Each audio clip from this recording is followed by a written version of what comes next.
Most people who build social enterprises don't fail because they lack passion. They fail because passion was actually the plan. You know the pattern. A real problem exists, someone builds a program around it, grants come in, impact happens, then the grant ends. And suddenly, everything that works stops working. Not because the mission was wrong, because the model was never actually a model. It was a funded experiment that nobody designed to survive. If you're leading a social enterprise or trying to build one, and you've ever felt caught between two worlds, this video is for you. The nonprofit world is taught you to chase grants. And the for-profit world doesn't understand your mission. And somewhere in between, you're trying to build something real that has real impact. And here's the first thing you need to understand. It matters before anything else. Revenue is not a distraction from your mission. Revenue is what keeps your mission alive. In this video, I'm going to walk through 7 principles that separate social enterprises that scale from ones that stall. These are not motivational ideas. These are structural decisions. And if you apply even 2 or 3 of them, you'll build something that doesn't depend on your heroic effort to actually survive. Let's start with the one most founders skip. Principle 1. Prove one profitable unit before you talk about impact. Here's where most social enterprises quietly fall apart before they ever admit it. The founder builds a model on paper. The numbers look clean. $40 of revenue per participant, $18 in delivery cost, $22 of margin. It all makes sense. Of course it does. But then reality arrives. 42% of participants drop out before completion. Onboarding costs double because real humans are not compliant like spreadsheet cells, and payments come in sometimes 6 months late. Staff burnout, turnover means retraining, and the margin that looked like $22 is now closer to -8. So what was missing wasn't motivation. What was missing was an operational model built on actual human behavior. The spreadsheet assumed compliance. The field delivered variance, and variance without buffers is how missions die. When someone tells you their model works at scale, there's one diagnostic question that cuts through everything. Which specific cost decreases, by how much, and at what volume threshold? If they cannot answer that with precision, if they cannot tell you the fixed versus variable cost split, their customer acquisition cost at scale, and their margin curve as volume increases, they do not have a model. They have hope dressed up as a business plan. Scale does not create efficiency on its own. Scale magnifies whatever you built into the system. If inefficiency is in the foundation, more volume just makes the cracks wider. Need does not equal viability. The real problem does not guarantee a workable model. The walkaway here is simple. Before you hire, before you expand, before you pitch the next funder, make one unit work on paper with real assumptions, not optimistic assumptions, but real ones. Talk about dropout rates, delays, turnover, cost overruns. If that unit can sustain itself, build the second one. If it cannot, scaling will only multiply your losses. Principle 2, design incentives so self-interest funds the mission. This is the mental shift that trips up almost every leader who comes from the nonprofit world. Nonprofit logic says, if people understand the need, they will give. Social enterprise logic says, design the model so that giving is not required. The first red flag in any social enterprise model is revenue that depends on someone's continued generosity. Low-income customers who are required to pay consistently when their purchasing power is unstable, governments expected to renew discretionary contracts when budgets shift every cycle, and corporations donating without a clear return when their priorities change with leadership.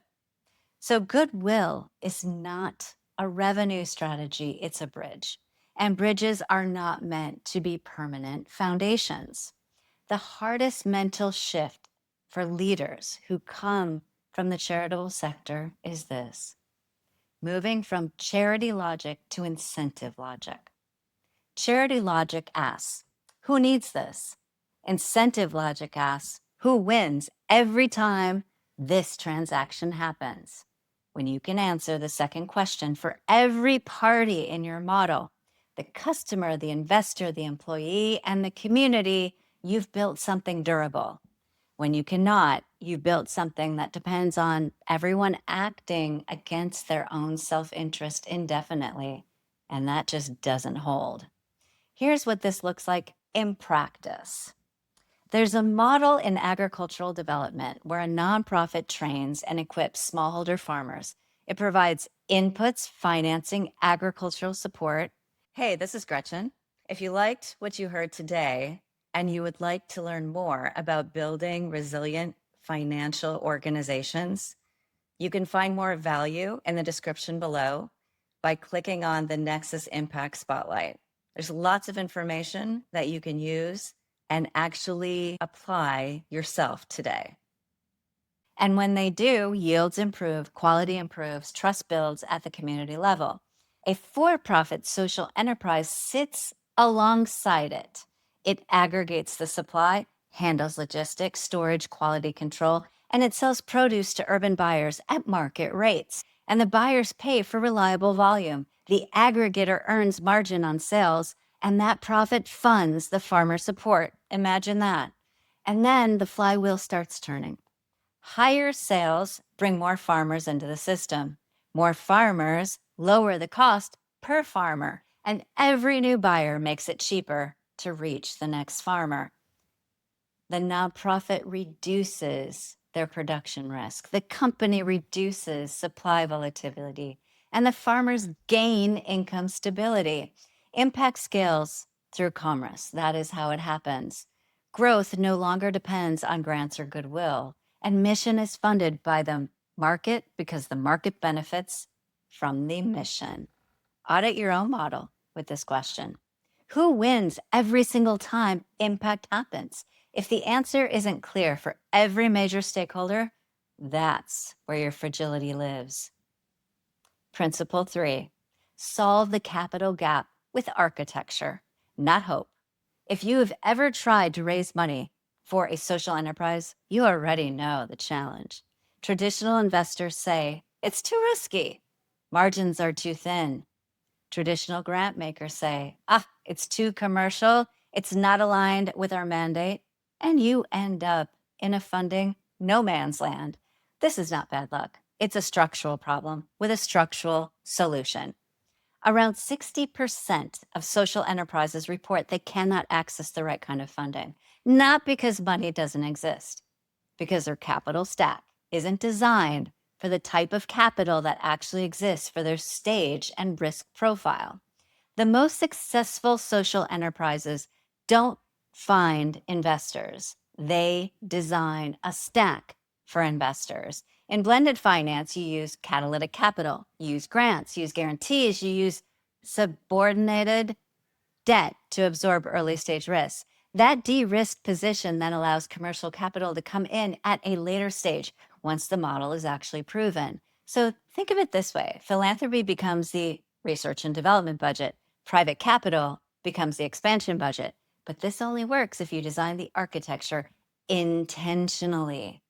If you're simply chasing every funding opportunity that appears, you're not building a capital strategy. You're running a grant dependency cycle with a social mission attached.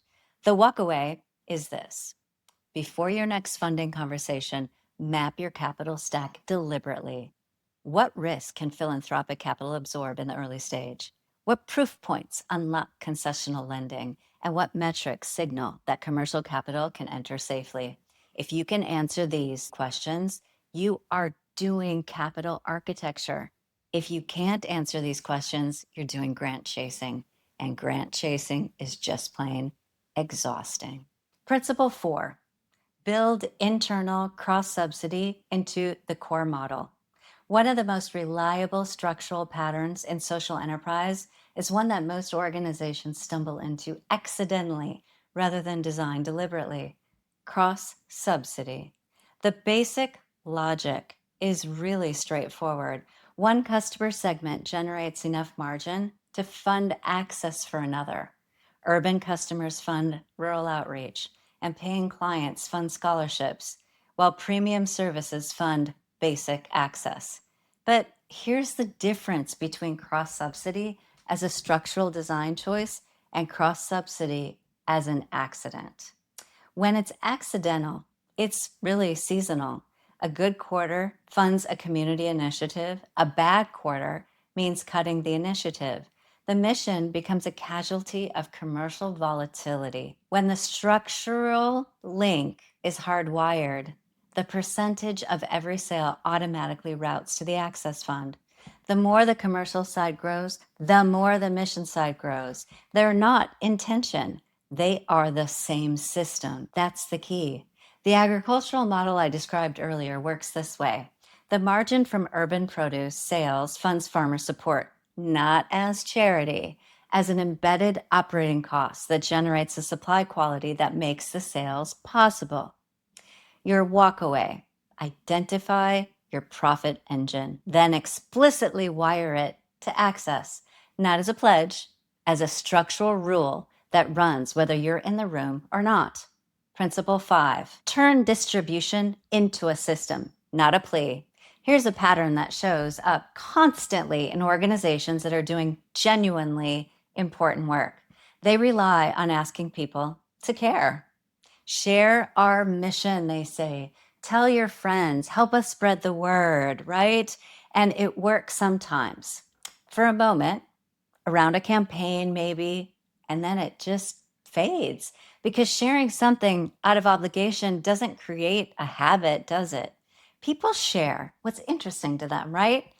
What rewards them or what makes them look good, not what they feel they have to or should support. So if your growth depends on virtue, you don't have leverage. You have a marketing plea. That's what you have. The organizations that build durable growth design economic or social incentives into the sharing mechanism itself, right?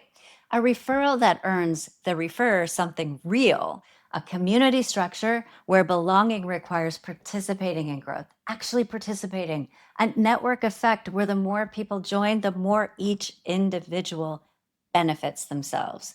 Look at the farmer aggregation model again. Farmers didn't need to be asked to bring in their neighbors, did they? They brought them in because more farmers in the system lowered everyone's input costs and gave the aggregator more negotiating power with buyers. That's good. Self-interest funded the growth. The question to ask yourself is this: is there one mechanism in my model where growth happens because participants benefit from it, not because I ask them to support us? If not, that's a design gap we're solving before you invest more in outreach. Yep. Principle 6, build infrastructure so the founder isn't the system. This is where burnout lives. And burnout in social enterprise is not a personal weakness problem. It's a systems design problem, right? When the founder is the system, everything that requires judgment, relationships, or institutional knowledge has to flow through one single person. Every decision, every partner conversation, every performance review, every funding pitch, it's just too much. That works at a small scale, right? But then when you get to a larger scale, it collapses. Here is the conversation that happens in almost every social enterprise that is hitting a ceiling. Someone proposes investing in financial platforms, data systems, impact tracking, infrastructure. The leader says, that's overhead. Nope, we're not going to do it. That's not our mission. It's overhead. We can't justify that to donors. And that reasoning, which sounds actually pretty responsible, is actually what keeps the organization small and fragile. Because without infrastructure, you cannot see your own unit economics clearly. You cannot generate the reporting that serious partners and investors require. You cannot track the impact metrics that performance contracts are built on. And so you stay in the mode of chasing small grants, delivering anecdotal stories to donors, and depending on the founders' relationships to hold everything together. Strong infrastructure doesn't take you away from your mission. It's what allows your mission to exist without you in the center of every single decision, right? Look at the unit economics story from section 1. The breakdown wasn't just a math problem, it was an operational infrastructure problem, right? The staff burned out, turnover happened, retraining was expensive. All of that was preventable with systems designed to support people rather than depend on your heroism. So here's your walk away. Identify one bottleneck in your organization that currently requires your personal judgment to resolve. Now ask yourself, what system, which tool, or process would make that decision without you? That is your infrastructure project. Build it before you scale. Principle 7, apply the 10x impact filter.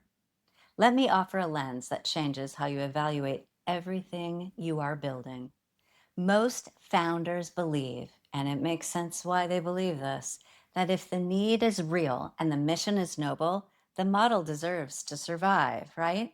But that belief is one of the most quietly damaging ones in the entire sector. Need does not equal viability, and we know that. Noble does not equal scalability, and we know that. The organizations that reach lasting systemic impact share a specific set of characteristics. They address a massive addressable problem, not a narrow intervention. They have repeatable unit economics. The model works again and again without requiring new design each time. They use technology or process innovation to lower distribution costs as they grow. They access multiple capital types across their life cycle, and they have governance structures that protect the mission as commercial pressure increases. They have embedded community participation, not as a value statement, but as a design feature. So here's the systems level question that reframes everything that you've been thinking. How do you create structural change in a system that has produced poverty or exclusion or environmental damage for generations? You don't do it by running isolated programs at the margins. You do it by working with every single actor in the economic ecosystem. You work with producers, you work with buyers, you work with financiers, you work with governments, and you work with communities. Incentives must shift across the whole value chain for outcomes to actually be sustainable.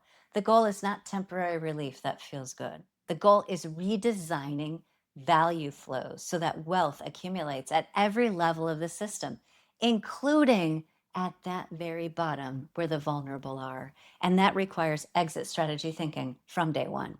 Not exit as, well, abandonment, right? Exit is in how does this system continue generating impact after the original investment is completed? When impact is linked to economic outcomes, that benefits every party. Corporate margins rise, government spending drops, and the social enterprise earns contracted revenue. And then communities gain income. You have created something that keeps and creates running because it keeps working. That's not charity, that's systems engineering. So your walk away, take the model you're building and stress test it against 5 questions. Can someone describe the unit economics clearly? Does the revenue model depend on goodwill or exchange? Ask yourself, is there a capital path from philanthropic to commercial? And is the mission protected structurally, not just culturally? Does it keep running if you step away? If you can answer yes to all 5 of these questions, you're building a system. If you cannot answer yes, you're building a project. Projects, they just end. Systems, they actually endure. So let me bring this back to where we started. The people who build lasting social enterprises are not the ones who care most. Plenty of people in the space care deeply, right? But the ones who build lasting impact are the ones who treat it as an engineering problem, right? They prove the unit. They design for self interest, not goodwill, and they architect your capital stack deliberately. Wire cross subsidy into the structure. They make distribution a system. They build infrastructure before you need it, and they apply the 10x filter to absolutely everything that they do. So none of this means you have to choose between mission and money. It means you have to stop pretending that mission alone is enough. Revenue is not a compromise. It's what makes the mission actually real, makes it happen. Now, here's the question this video didn't fully answer. What happens when the model is working, when the unit economics are clean, the capital stack is designed, and the growth is possible? What the organization's culture is still running on charity logic? Well, that's where most scale efforts stall, right?